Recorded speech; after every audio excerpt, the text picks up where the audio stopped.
Le parcours du Maroc vers la démocratisation, c'est un parcours qui est d'autant plus intéressant qu'il s'agit d'un parcours maîtrisé.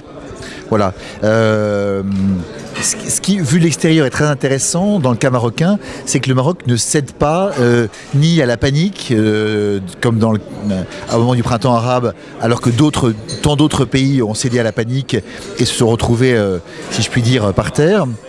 De même, il ne cède pas non plus à des mythologies, à des illusions particulières. C'est très simple de mettre tout par terre, de vouloir tout casser, etc. C'est très simple de vouloir dire on fait une rupture totale avec le passé.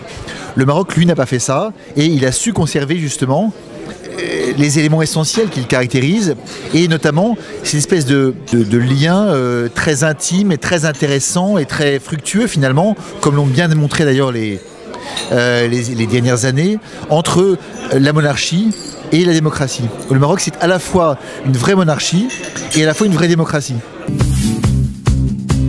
Le Maroc, depuis des siècles, est un laboratoire des relations fraternelles et respectueuses entre juifs et musulmans. Cela n'a pas toujours été des pages roses, mais il y a une chose dont on peut être certain, c'est qu'au Maroc, la situation des Juifs a toujours été meilleure que celle de leurs coreligionnaires dans les autres pays du monde. Spécialement pendant la Seconde Guerre mondiale, où le roi du Maroc, Mohamed V, a sauvé les Juifs des griffes nazies. Et pour cela, les Juifs du Maroc seront éternellement reconnaissants à celui qu'ils considèrent comme un juste parmi les nations. Il y a des antagonismes, des crispations, et peut-être même des débuts de haine qui sont en train de s'installer sans aucune raison objective. Il n'y a pas de différence entre une religion comme la religion juive et la religion musulmane. Elles sont toutes les deux porteuses de paix, dans la dignité et de respect de l'autre. Alors, si un jour on pouvait servir d'exemple, ce serait l'idéal pour tous.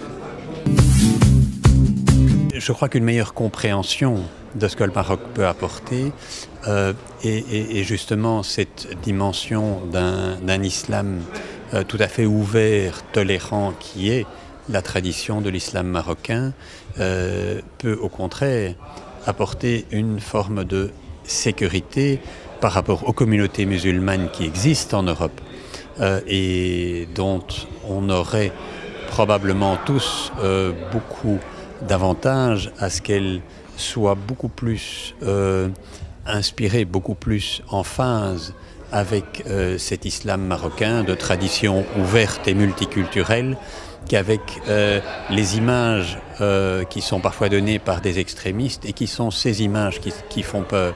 Visiblement, et les discussions qu'on a eues montrent à quel point un jour, probablement pas tellement lointain, il sera plus clair que le Maroc peut apporter, au lieu d'aggraver le problème de multiculturalité que les Européens vivent assez mal aujourd'hui, le Maroc peut au contraire apporter une solution par sa propre expérience d'une part et par le type d'islam qu'il pratique depuis toujours et qui est un islam tout à fait rassurant.